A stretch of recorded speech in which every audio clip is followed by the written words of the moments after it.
You know the first order of business on Collider Ladies Night. Now you get to do it yourself. Okay. All new questions. I'm going to do a left-handed Up roll. here. Oh, shoot. Okay. Yeah, already This is a getting things dice wrong. tower. Number 8. Number 8's a good one. Okay. It's wrap gifts. What is the most memorable wrap gift you've ever received or given? When I finished iZombie, I made this book, like a scrapbook of, it was like a poem of everybody, just kind of telling the story of the 5 years. I went a little hardcore on it. I was very sad to leave that show. So it was very special in that it just like, I have that now as this scrapbook of all of the people who I worked with, and we had photos of all of the crew, and it was just like, it's a really nice little practical, tangible memory of just 5 of the best years of my life. It's a beautiful thing. I love things that are like, I'm pretty sentimental little like that. Like sentimental keepsakes. I was Yeah. just whipping up a couple of holiday gifts for friends, and one of the things is like putting together a little like a Shutterfly photo book I or love something. that. I love those kinds of things. Yeah. All right, roll number 2 now. Okay. All right, number 5. Who is the big one? Number 5. Okay. Number 5 is high-low. Can you give me one audition high that you've experienced, but then also not necessarily an audition low, but something that was a little more challenging that Sure. you learned from and applied to future auditions? Oh, can I give you just lows? Because here's the thing, the audition highs are pretty boring stories for me. It's like they've been, I felt like I really understood that character. I felt very present in it. Audition high would be when I went to, it's a funny high, but when I auditioned for The Lovely Bones in New Zealand. Peter Jackson was making the film. I knew it felt like such a long shot. I was like working in retail and doing a million other things, and I remember I got the audition and just thought there was no chance, and I had gone for a run and I just had my hair scraped back into a ponytail and was like, looked disgusting. I thought like very sweaty and, not, anyway, I just went straight to the audition. And I got the job, and I think, they really clearly wanted somebody who was a little bit more weathered seeming, maybe we could say. But just it was a high, and that it down was to a earth, surprise, relatable. great win. Yeah, I have 2 really just immediate audition lows that came to mind. One is when I auditioned for. There was a project when I was about 19 that I was very excited for, and I thought I did have a decent shot at, and I went, and it was my first in-person audition in New York. I think maybe I was 20, I don't know, sometime around then. In-person audition in New York, and I was on this press tour, and it was all very exciting. And I put down the tape, and I felt so good about it. It was like a really good audition, brought the emotion. I just knew I'd crushed it. And as I was about to leave, and I was like already in the mix, they were wanting to see me, like I was a contender for this. As I went to leave, they were like, we forgot to hit record. And they hadn't hit record. And it was like, I really had brought it. I really was like, I'm never going to be able to do that again. And I didn't. And I left, and I was like, that was the only one where, I felt like a genuine, I mean, you feel defeated in a lot of auditions, but that was one where the high before the low was pretty rough. And then the other was I auditioned for something, it was like early self-tape days in New Zealand, and I had to, the audition scene was like a lovemaking scene. It was this intimate, like, lovemaking scene. I had nobody I could do a read with, so it was early on in the days of like trying to record the other person's lines on like, I think it was a tape recorder or some sort of recording device. It wasn't, I don't think it was an iPhone. Anyway, I'm out in the garden. I've set up like this camera. I'm at my brother's house because that was where I was staying that week or something. So he's inside. I don't want anybody to see me. So I've done this outside. I'm just so humiliated. And I'm talking to myself doing this like love-making intimate audition. It was so, and I sent the tape, and I often think about that exists somewhere in the orbit. It was so bad.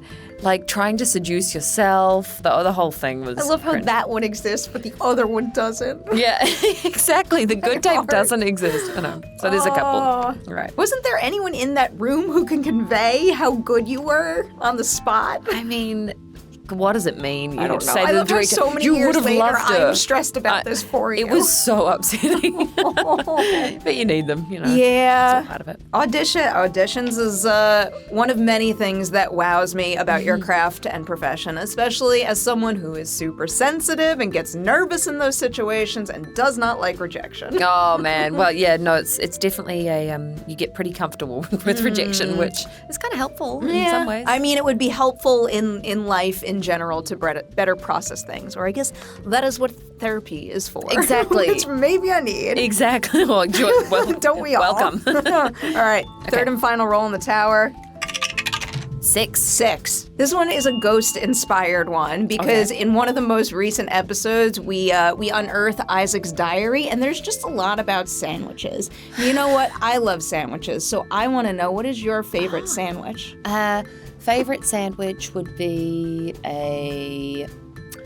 I'm pretty basic, like a cheddar tomato, maybe a thin layer of mayonnaise, maybe some arugula. Ooh. A lot of pepper, a lot of cracked black pepper. Load that up. Just keep it really, but like a basic sandwich. I love how you're like, I keep it simple, and then you add all that stuff. I'm like, just give me melted cheese on bread and I'm good. Milky cheese? Melted cheese. I was like, what is grilled cheese? I don't want grilled cheese. I do cheese. love a grilled cheese too. No, that's good. No, but I just mean like a basic. It's not like I'm not looking for some thick, complicated focaccia with, no, just give me like really basic cheese sandwich. I am like the definition of basic. It's either like the plainest grilled cheese in the world, or I eat a lot of like just peanut butter sandwiches. Oh, I love a peanut butter sandwich. But no jelly, just peanut butter. Yeah, no, we don't do, we call them peanut butter and jam sandwiches in New Zealand. And jelly, everybody's like, what? You mean that giant wobbly thing? Peanut butter sandwiches are big in our house too. Okay. And peanut butter toast, but we call them peanut fingers. We chop them into thin little strips, that's lovely. like toast soldiers. I would enjoy that. Peanut toast fingers. soldiers. Yeah. I feel like I need to like go to a place and have that be on the menu. Yeah, toast soldiers. We've talked about opening, my husband and I, like, because we're pretty basic, and we're like, what if we just opened a restaurant that just served all the basic stuff that basic people want? That I would be your most frequent customer. Really? Okay, great. What's up, everyone? Welcome back for a new edition of Collider Ladies Night with a returning guest, Rose McIver. I am so happy that I got invited back. Thank you for having me. I have a lot of follow-up questions from our last conversation. So one of the things you had brought up was when you did the piano. I think you said you were 3. Yeah. Like teeny tiny. So when you did that, you said it wasn't acting. It was just like being as a kid. So it was making me wonder, do you remember the very first thing you did when you realized it was acting? I do. Oh, there were 2 jobs. One is a filmmaker called Harry Sinclair in New Zealand who I adore, and he made a movie that sounds like something it's not. It's called Topless Women Talk About Their Lives. It's just a really funny, interesting indie film. It's not graphic. But anyway, when I was 7, I did like a couple of days on that, which was all I was ever allowed to do. It was like in school holidays, I could do a couple of days on something if it came up. And this was, he devises as he goes. Like he's a little like the sort of Mike Lee school of thought. And I remember, he had me play this little girl who discovers a man who's crashed on his motorcycle, and I'm looking for my goat. It really needs to be seen in context. But he was very smart, and he like asked me what I thought my character's name would be, and it was not even a name that gets used in the script. It's just like he was helping me feel like I was a part of the creative process. And I remember being like, oh, she'd be Sally. Like, is that, yeah. And just that was the first time I felt like I was a contributor to a project, which felt really exciting, not just, sitting and being. And then when I did Xena when I was 9, and I got Lucy Lawless made me these tapes, not dissimilar to what Betsy Sodaro did for me. Oh my gosh, I hadn't thought about it. It's full circle. I had actually completely forgotten that. But yeah, I play like Little Xena, and that was the first job where I felt like I was, I'm taking on somebody else's persona or something. Yeah. That's so cool. I also like the emphasis on being asked your character's name. I tend to sometimes over obsess about certain details, and like one of the things about script writing that fascinates me most is like how and why someone determines that that is the right name for the character that they want to bring to screen in a layered manner. Because, like, names mean a lot. Yeah. And I think, Harry, the director, knew that that was something that gives you a sense of strong identification with the character, but he knew that ultimately I could have chosen Rainbow Sparkle, and it doesn't matter because nobody's calling me Rainbow Sparkle in the script, but it made me feel like, okay, great, I'm a part of this. I matter. I love that. Everybody at every age on a set should feel like that. Yeah. The next thing I wanted to follow up on, we've lightly brought up Miranda Harcourt a couple of times, but we've never really kind of like spoken about her work. And I'm also just a big believer that, I don't know, more actors should talk about acting coaches because it's a really like beautiful art that enhances your craft in a really special way. So I know you were working with her, I believe, when you were a teenager. What is something about how she teaches actors that aligned with how you like to learn and evolve your own craft? I honestly adore Miranda. She is like one of the hugest inspirations to me, huge role model in my life. I love her very deeply. I spoke to her just the other day about a project. And I think, I like how she's an amalgamation of all different sorts of theories. She's not like dogmatic about one school of thought.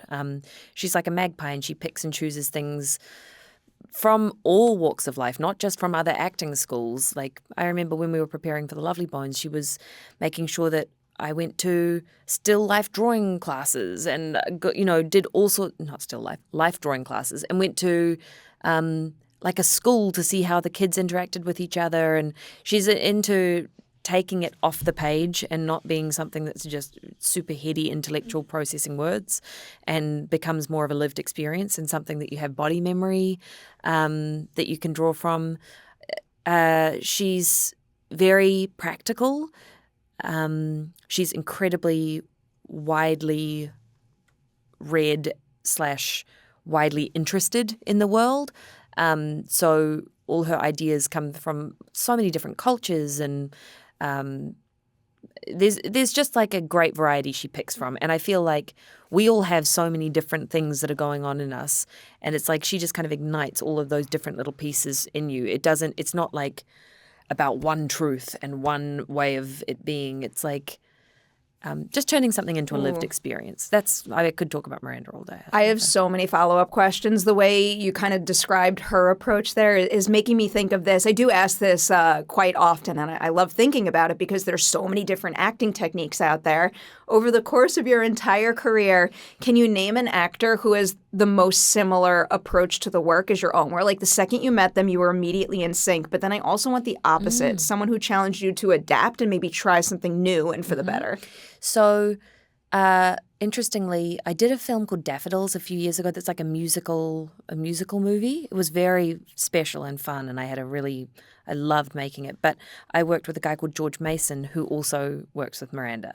And that was amazing because I love George Mason. He's so talented. I'm very excited to see where he pops up in coming years. But he and I work very similarly, and we knew each other. We'd met briefly in years past. He's a Kiwi.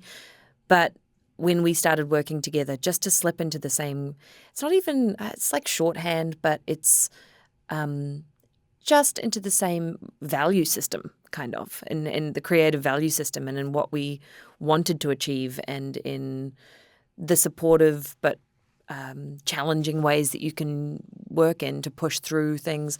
It just was like, it was meeting somebody else who I felt very enmeshed with creatively, and we had a really, really positive experience working together. And then, coming to Ghosts was challenging to begin with because there's 10 of us that are regulars, and we all come from really different schools of thought and training. And, some people are more theatrical, some people are improv, some people are musicians. And so I think part of what I think is making season 4 so good on our show is now we're all much more dialed in. We've always respected and admired the way other people handle things, but I think we know how to use each other as a toolkit a little bit more now, and we're more cohesive, and we understand the language that we each use. And it's different. We all have really different approaches, but I think we've found some sort of cohesion. But that was challenging to begin with, just to be like, what? We're moving so fast, and I can't do this the way that I normally do this, and you can't do this the way you normally do this. And, there's so many different ways to act, like to pursue that craft. I always hesitate to call anything pertaining to art perfect. That ensemble is utter perfection. Oh, perfection. Harry. That's very big words. That's very kind. I feel like I'll start to pepper in how much I love Ghost. I mean, people have watched me talk about this show so much. They probably already know this, but like, it just amazes me that every single episode I watch, I'm like, how could it get funnier? How could it be quicker to like put a smile on my face? It truly is. Like whenever I am in a bad mood, I know I can put on an episode of your show and it will make me feel better. That's so nice to hear, because that's the thing that I feel like our show does do well, is just like it's joyful. There's fun to be had. It's not taking itself too seriously all the time. I feel like I watch things for different reasons. There are things I watch to challenge me and to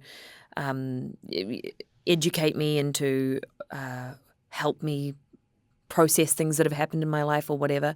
And then there's stuff I watch just to kind of like a balm to soothe my nervous system. And I feel like that's sort of where Ghosts fits in, is like something that people watch with their families and can sit around together. I've heard Utkarsh talking lately, and I really like it, about,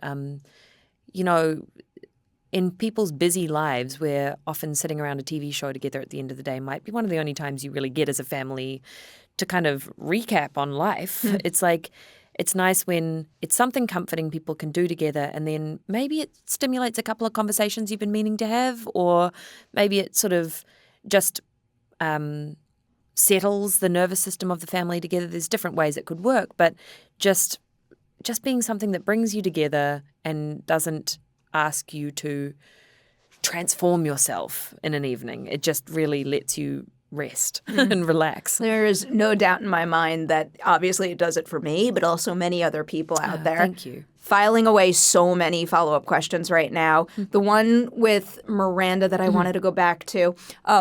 Of all of the roles that you've done, which would you say either required like the most coaching, the most workshopping, or maybe the most out of left field technique for preparing for that role or finding that character? What I love about Mer is, so for example, I did this movie with a friend, Anna Hutchison, who's another Kiwi, and she and I were playing sisters. This is a film we did in Australia years ago, and I remember she had worked with Miranda too, I believe, at that point, or she went on to.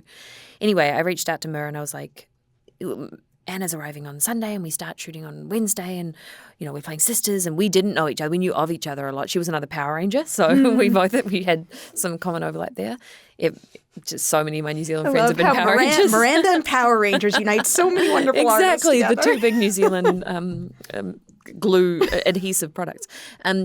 So Anna and I were about to start working together, and I called Miranda being like, what should I do? And she was like, please, whatever you do, don't sit opposite each other at a cafe with your scripts out and talk about the scenes. She was like, please, if you've got that little time, can you guys just like sit together on a couch and watch a movie and like hang out physically next to each other, try what it feels like linking arms with this person. This is somebody who, that's the stuff you're going to see on screen, is if you two look like you've never had any physical proximity when you potentially shared bunk beds your whole life. She was like, she'll look at it differently. There are times she is absolutely about script analysis and she's incredibly useful with that. But in this instance, she was like, you know your material. The scenes were not reinventing the wheel in a dramatic fashion that there was something to unpack that I was panicking about. It was more going to be useful to just have a physical ease around that person. So she's kind of, it's case by case. There'll be times where that's like what is useful to hear.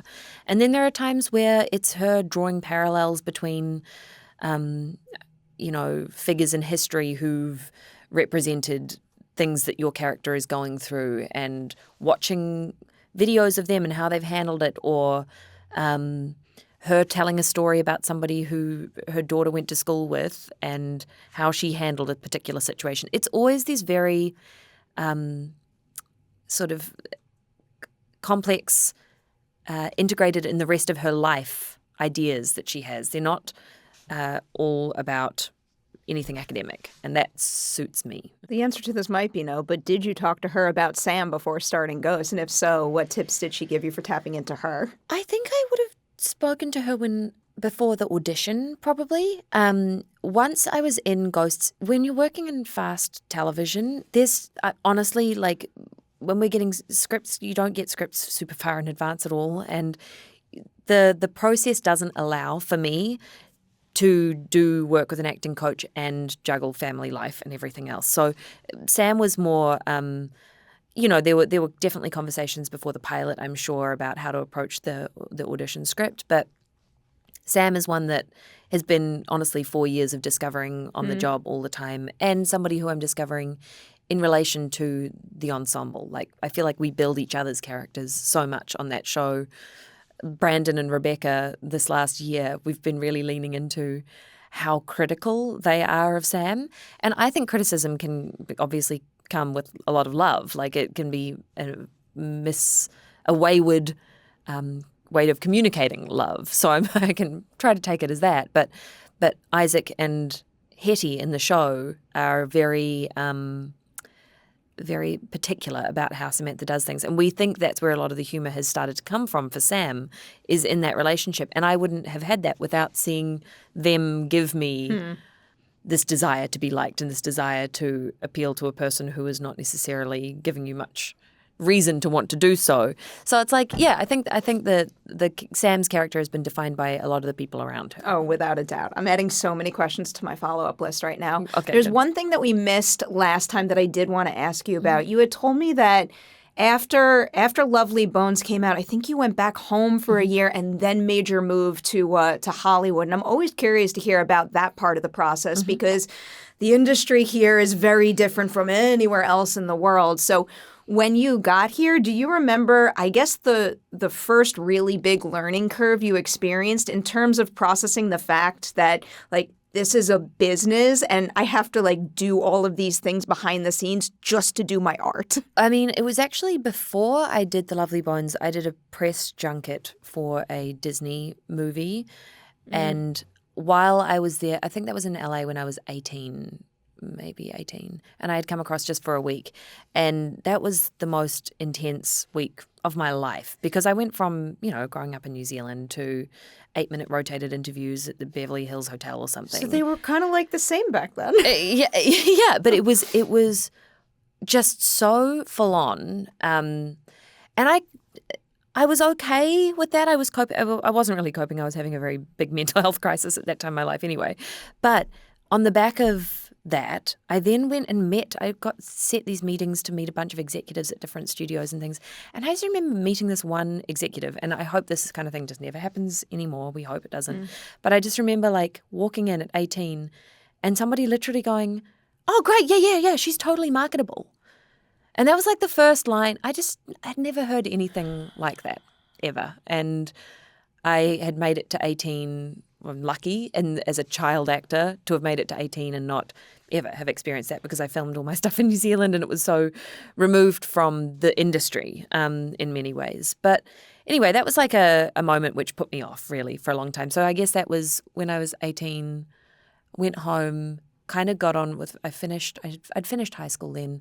I've like got part-time job. I think that was when I was working in retail and kind of had not thrown the idea away entirely, but been like, wow, I have no interest in moving to LA. A lot of people were like, move now, you've got interest. And I was like, no, thanks. It doesn't appeal to me. So I went back and, got a job at like the equivalent of Forever 21 or whatever and just lived my life and was great. I was mentally recovering a lot. And then when I booked The Lovely Bones, it was another amazing, it was the most amazing opportunity of my life in terms of work. But it was packaged through I was working with New Zealanders and it was for a specific job that I was coming across and I was able to come home afterwards and the whole thing just felt a little bit more staggered as an experience. It wasn't like being dropped in Hollywood.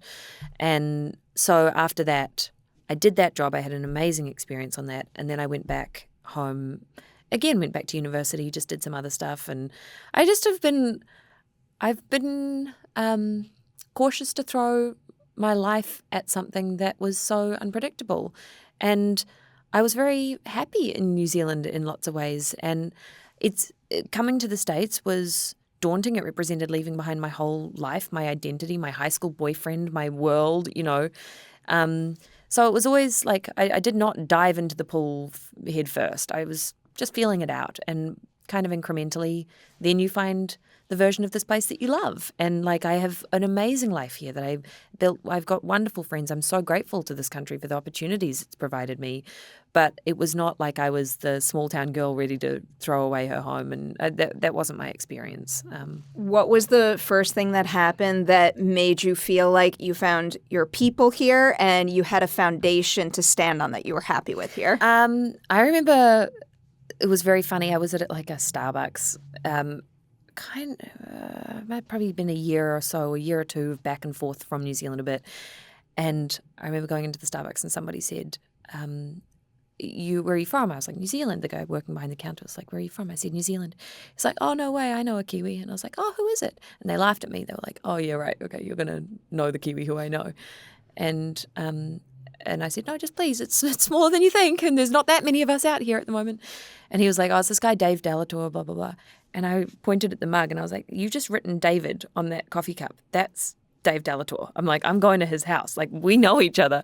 And he was like, what? And I just remember that feeling like, oh, I have a little network of people here. And it's starting to, I don't know, that was a standout moment for me that just made it feel more connected. And or just I registered that, I had a life here that was, and I've just been lucky. I built all sorts of great groups of friends, some through work, some through neighbours, some through just like other.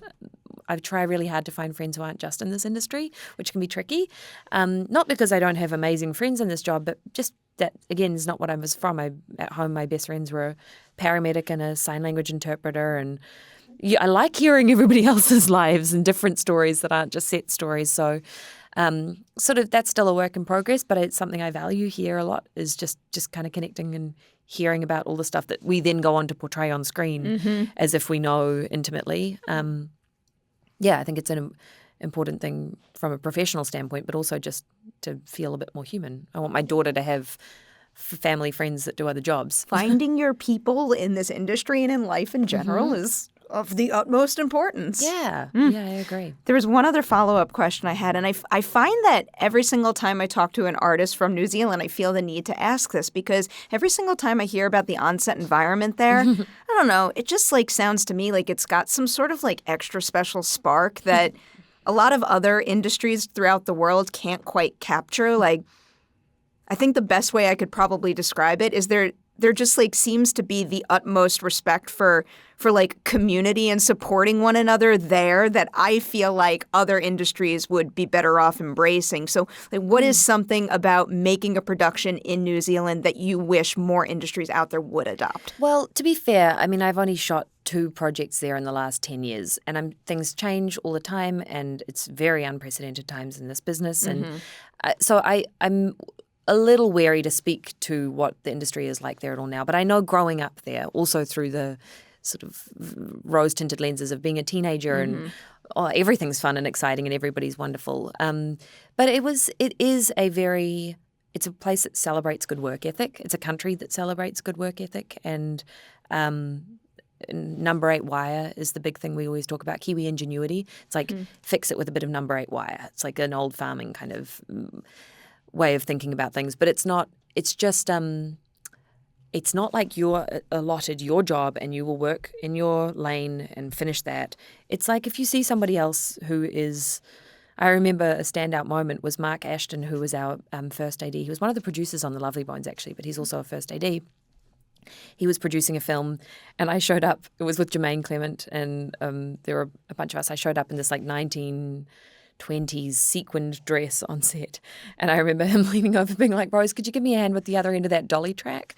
And I like picked up the dolly track and we're walking along, but I just like, it wasn't heavy, it was a tiny piece, but it's just one of those things where it was funny to go from, I think I just shot something in the States, and then to go back to that where that was like, you just don't get asked to do things like that here. And I like, within reason, I really admire that those people who work in grips and electrics departments work incredibly hard and do a lot more than I have the tenacity to do. But it's nice to just feel like you're part of a community and you're helping each other and you're integrated and you share a common goal. Someone said to me that like when I was taking a directing workshop, actually, they were talking about how pretty much anyone who works in a film industry, even an accountant in the production office, they've chosen to be an accountant in a film production office, not an accountant in anything stable and consistent and wonderful. It's like it's likely they have a creative bent somewhere in them. They're aligned with something creative. And so it's like everybody who's involved in a production wants to be seen as that. And it's like you may be in a more technical realm, or you may be in a performative realm, or you may be in whatever, but we're all actually trying to tell stories. And the more you can kind of see that and be telling the same story as your whole crew, not just your cast, but your whole crew, the more room there is for everybody to be on the same page, for there to be a well-conceived outcome. I guess, yeah, the collaborative experience in New Zealand, I mean, I took a hell of a journey to get to where you wanted to go there, but the collaborative experience of it all and the sort of helping each other out and not needing to... not looking at things so single-mindedly. Mm-hmm. It is a beautiful thing to emphasize. I appreciate you doing that. Mm-hmm. The directing workshop you just brought up, is that the WBTV one you did? Yes, it was. I'll just jump into Ghost from there, because I love that you're gonna put that skill set to use. And I know you've directed shorts, so you've already used that ability, but I'll jump to maybe... How did you come to the conclusion that the episode that you are directing this season was the right fit for you? Like, it suited the skill set you already had and it would help you grow as a director? Yeah, so a lot of it is about trying to line things up with the schedule and production and our showrunners and what is written at the right time. And they asked me a couple of questions about whether I would rather it was something that occurred in the house and... was more of a flashback episode that takes us elsewhere, or is more one in a familiar setting. And for the purposes of I was like, this is my first episode of television. I think, in our environment, I feel like I know this environment like the back of my hand. I feel very, very confident in the staging and the blocking and the characters that we'll be working with. It's a guarantee that I'm working with our ensemble as our actors. And so that seemed to make sense. But I've been really wanting to direct for a very long time, and I had the most positive experience I could have asked for. It was so wonderful. It was so supported. We have an amazing crew in Montreal. It feels a little like New Zealand sometimes, the kind of collaborative nature of things and everybody helping each other out. So I was very much carried by our amazing crew. But it's good. It was a lot of fun. 2 more questions about directing that. First, just in terms of like the entire Ghost production, because you've been working on the show for 4 seasons, like this whole set and the vibe like the back of your hand, but now you're kind of viewing it operate from a different vantage point. Did you discover any new layers of like that team or the production process that surprised you? Yeah, I loved, pre-production, just being able to work with people like our production designer in more detail. Zoe is unbelievable. What she pulls out like week after week at short notice is absolutely phenomenal. And her team and, the detail that everybody goes into and the options that they provide and the copyright, checking on everything. And it's like the elaborate process that has to be worked through to get to the day when we film. And it gave me like a great respect for the trust that all of those people have to have in us as actors when they've done all their work. And when the cameras roll, it's like, unless we're delivering and using things the right way, they have one tiny moment for all that work to be displayed or enjoyed. And it's like, it's an amazing exercise in letting go of control, I'm sure, for them. But yeah, the work that they do blew me away. I love that. Now I'll turn that same idea towards your character specifically, because you've been working on Sam for many years now. Now suddenly, I guess you are directing yourself, playing the character. So is there anything about viewing her from the directing vantage point that unearths something new in her? You are such a good interviewer. You are so smart. You ask really good questions. It was not like a heavily Sam-focused episode. I feel like I had come off the back of the Christmas episodes and some other episodes in the season that have kind of unearthed a lot of stuff for Sam that has helped me unpack. So it wasn't so much that. It was much more of a logistical feat. Just trying to figure out how not to slow the day down at all, but be able to visually see framing. And we worked with Sam. My stand-in's name is also Sam, which is perfect. Meant to be. Meant to be. And she was wonderful. And she would stand in for me for rehearsals, for an on-camera rehearsal, so that I could kind of work through things. And then I would drop in. But in the scene directing, it was very interesting to try and stay present and reactive, and also be making a mental checklist the whole time of, did I get that line? No, I need that one again. How was the framing there? Whatever the questions may be that were popping up, and then you're trying to sort of swallow them enough that you can still be present in the scene. It got easier the more I did it. As though one job on a set isn't hard enough, I'm just fascinated by anyone who can wear multiple hats. Oh, man, it was a lot of support from a lot of other people. I cannot wait to see. I'm dying to jump to the Christmas episodes, but I do have a couple other questions about other episodes. Just more like little detail type things. So first I wanted to go to episode 5, A Star is Dead, because you are exceptional in that. I'll ask a meatier question first before I get to my one that you've probably been asked a bajillion times. When that episode comes your way, what is your reaction to it, both as an actor who will get to do I guess this different kind of performance treat, but then also what that moment meant for Sam and how it would help her continue to grow as a person in the show? Well, I think that was something that's happened this season. That is something that's happened this season more and more that I'm very grateful for, is we've had room to explore a little bit of Sam outside of just being a facilitator of other people's needs, which she is in the show, and I think is her character fundamentally. But it's been cool to see her relationship with her dad a little, and see why she is so desperate to belong and what she's overcoming. And I think, being in a local community theatre production she's so scared of it. She so needs it. I found it. It was really. It just felt like a breath of fresh air for her to be able to do something for herself character-wise, which wasn't just to help the ghosts. And yes, Alberta encouraged her to do it, but ultimately it was one of the first things she's done for herself. I was thinking about that because we've spoken quite heavily about how she's a people pleaser, and really much of her role in Woodstone is helping to make sure everything is okay for everybody else. It was so nice to see her have a deeply personal win. Yeah, and charming, and something that I love community theatre, and I love that idea that you're plugged in with the people around you with a common goal. It's something that is bringing people a lot of joy outside of a job that, I'm lucky I get to work in a job that I absolutely love. A lot of people don't. And this is the thing that makes them, tops up their creative cup. And so I have a very warm, soft place for community theatre. I was in a community theatre when I was at high school. My first play was at a local theatre in Loptal Theatre, Titirangi. Shout out. But it was...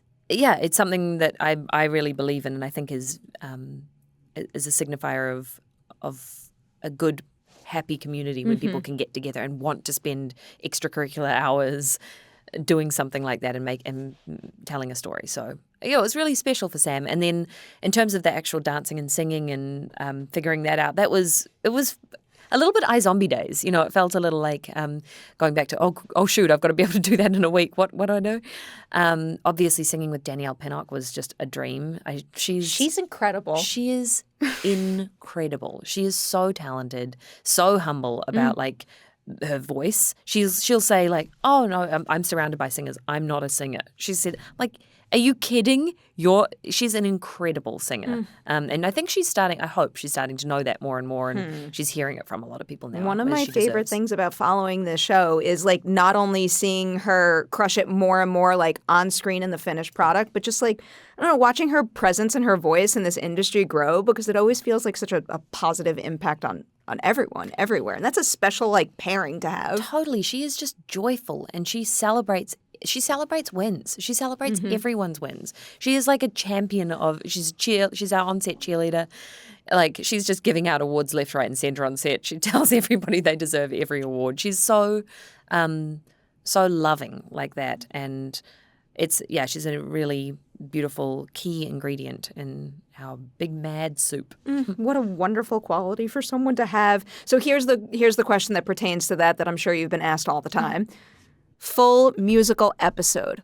When? We are dying for it. Oh my gosh. I mean, I just think people have to keep nagging our lovely showrunners. I don't think you're going to have a problem with that. we all have been, that's for sure. We love it. I mean, there's so many musical people in the cast. It's ridiculous. It's like feels like you're all made for it. Yeah, and like Rahman's dancing is incredible. His singing is incredible.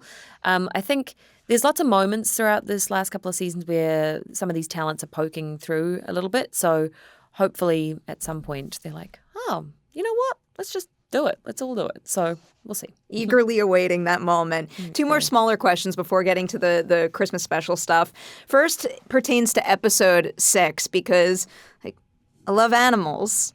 We had the escargot ghost. Oh, yeah. Can we get more animals? I don't want to see anything bad happen to the animal on the property, but I do want them to have more pets. Totally. I mean, I am with you. We all kind of had the same response. It's a little the same we've talked about children. It would be so fun, but you don't want the reality of what would make that need to happen. So it's a bit the same with pets where you're like, I mean, I love the idea that most animal souls are just too pure to ever have to have any purgatory, which is so true. But yeah, I would certainly like a few more visits from some furry friends. I've got a real soft spot. If you could have a ghost pet on the show, dog. What kind of dog? Dog. Yeah. Okay. I can understand this. I think Sam and Jay don't have enough on their plate. They need a dog. Exactly. They should get a really complicated rescue dog. That's what would be good. I mean, that is always what everybody said. Like, having a pet is a wonderful thing. It does add another layer to your life, and it could complicate things. Yeah. But I'm still rooting for that as well.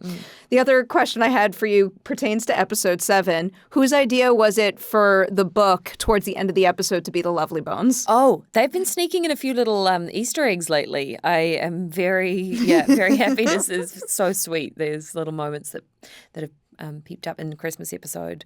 I talk about hating zombies. That's so true. Bones. There's a few. I was too around. Busy laughing to clock that when it happened.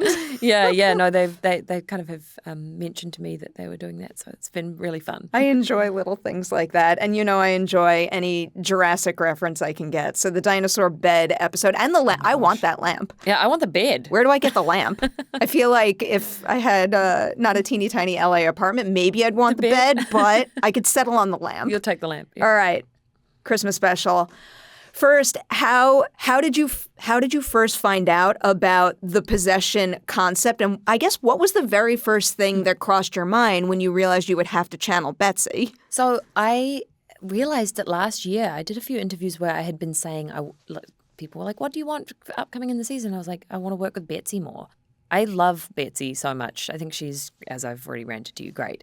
But I had mentioned that, and then the first I heard of I heard some rumor that there was another Christmas episode. There could be a possession element, and then the first real thing I heard was a text from one of the Joes, our showrunners, saying, "How's your Nancy impression? Or could you do a Nancy impression?" And I was like, I have no idea. She's so iconic to us, but I'd love to swing the bat. I mean, there's nobody I'd be more excited to try and imitate. And then thankfully Betsy was just Betsy about it all and helped me every step of the way to try to do something in her ballpark at least. I was watching. I'm like, how? Like, there was a moment where I thought maybe she recorded the line. I'm dead serious too that she recorded the lines and you were just mouthing it. And wait for the blooper reel. It took a while to get some of the lines. There are moments where I don't even know who I sound like, but it's not Betsy. There would be like I kept coming back to my gateway word, which was Stuart.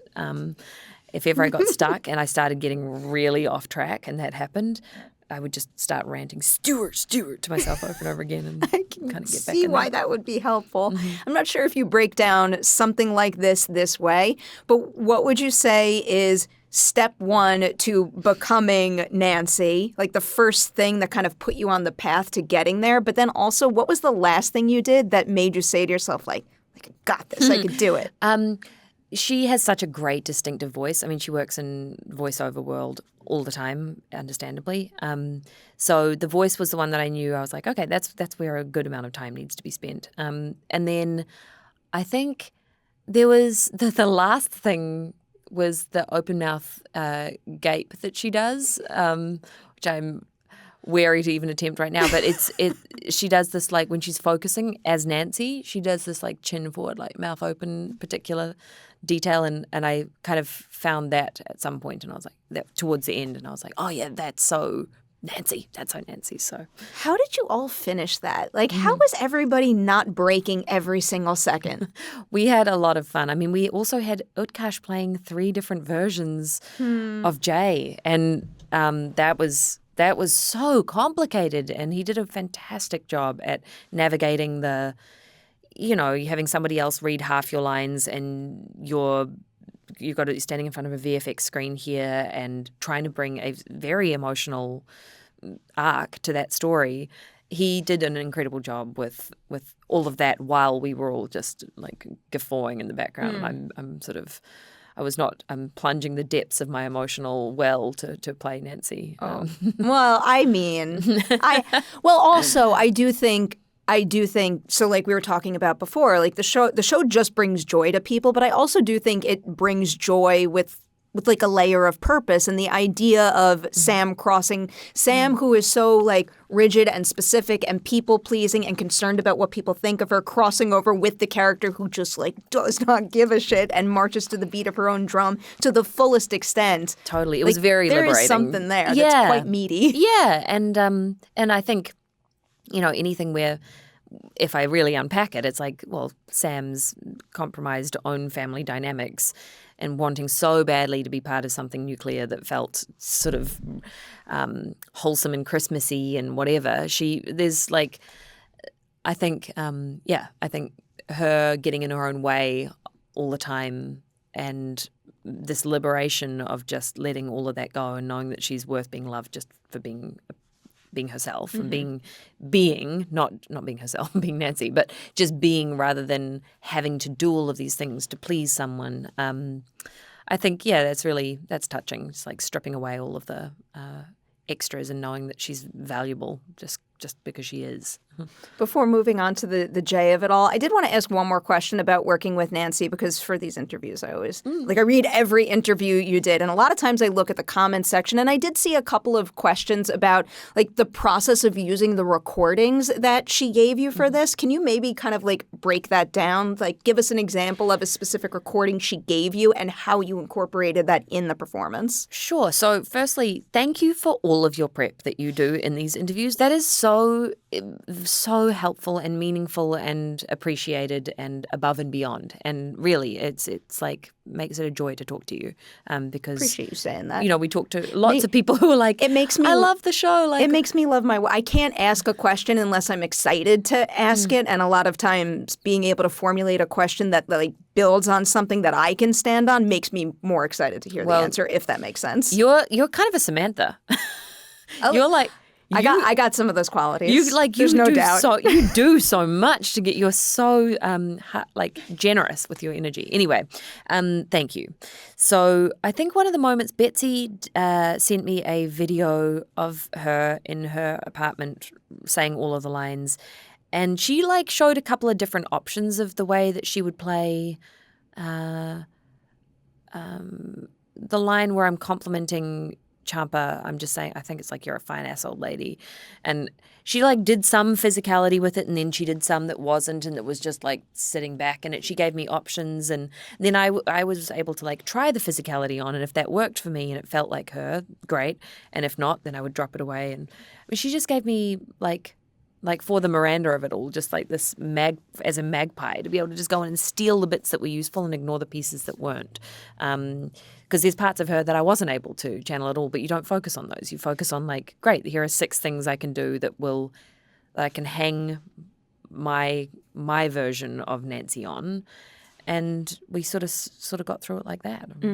So good. Like, again, just I have full faith in you with whatever you want to do as an actor, but that just blew my mind in a way that I wasn't quite prepared for. Oh, thanks so much. I had a lot of fun. I feel Truly very lucky. mean it. I mean it. So I do have to touch on the J of it all. And the first question I had about his swapping situation is how it impacts the filming of an episode. Because, like, on the one hand, someone might sit there and think, like, oh, like Jay and Pete just swap and now the actors have to like play it from the other perspective. But I have to imagine that because you have a rhythm, like doing that and processing like who Jay can see in that moment and also the fact that he's physically there with him versus seeing like Sam sees. I just have to imagine that kind of turns everything on its head in a pretty big way. So could you feel that in that moment? Yeah. I mean, Utkarsh has been having to operate in a two-hander for the last 4 years, and I'm in an ensemble. And that's like, he does a very good job, and it's really hard to not acting is reacting, and you're playing off the people around you. And so it was very momentous for him to be able to interact with more than one actor in the scene. And I think he had a really good experience with that. And also from a story point, Sam's husband has been just believing her, supporting her, trying to build relationships with people he can't see but who have become, in a weird way, his family. That to actually have this like tangible in person, and it is tangible. He can touch them.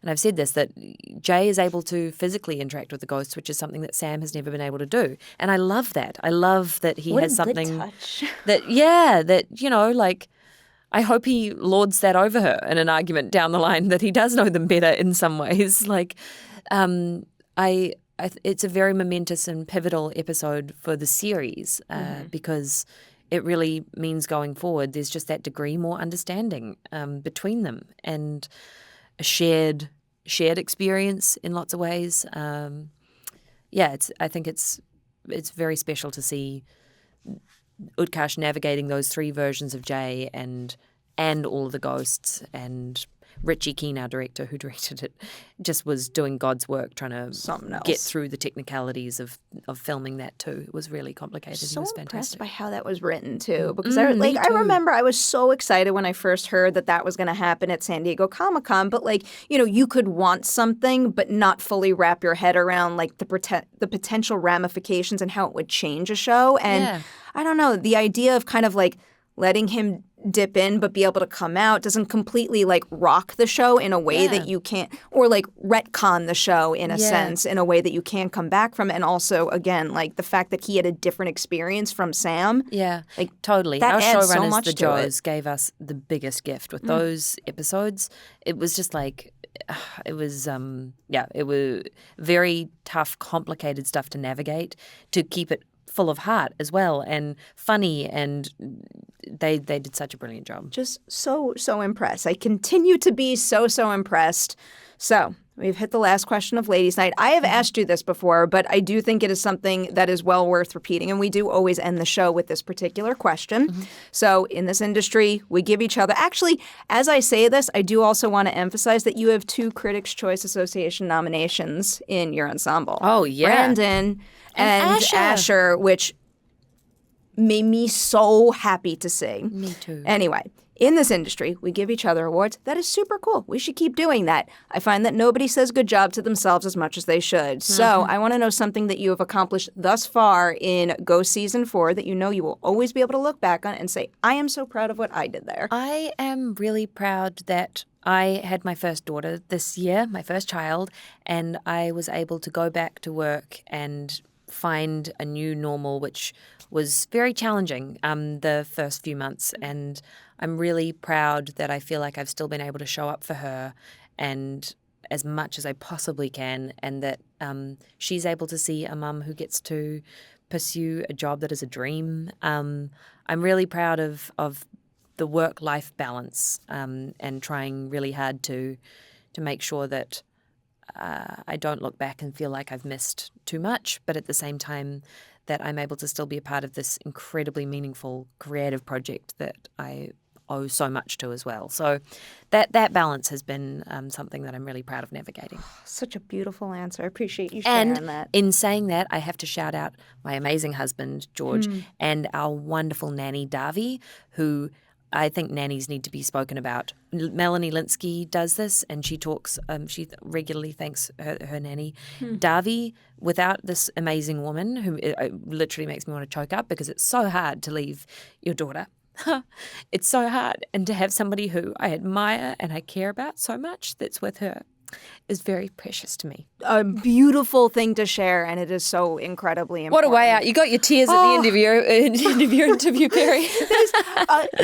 Truly, it always makes me happy when someone emphasizes a lot of that, because I say this all the time, like, I do not have any human children. I only have four-legged ones, but I watch my sister and what she does, like, as a mother for her children, seeing how she treats the support team around her, who deserves all the credit in the world, and then also watching the fact that she continues to have a career where, and it's a career where she's a social worker. She supports other people. I'm like, amazing. How do you do all of that? And just like the deepest admiration, respect, and love We for never her. do anything in isolation. Like, you know, my husband and taking care of our dog and my baby. And it's like, just to be an actor on a show, it's not about me. It's not just about my work in the show. It's about, like, the entire crew. It's about my family. It's about how my husband has to navigate. He's got his own entire profession that he's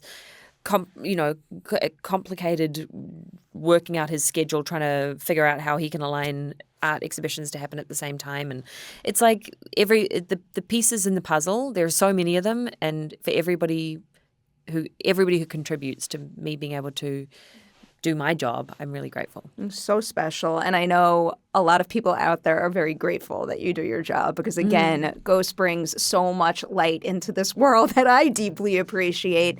I'm going to say congratulations on everything you've accomplished, on what we've seen thus far of Ghost Season 4. I can't wait to see the episode that you've directed, and then also everything coming your way in the future. Come back to Ladies' Night again. I need another 3-timer on the show. You're the best. I so appreciate it. It's so nice to chat to you.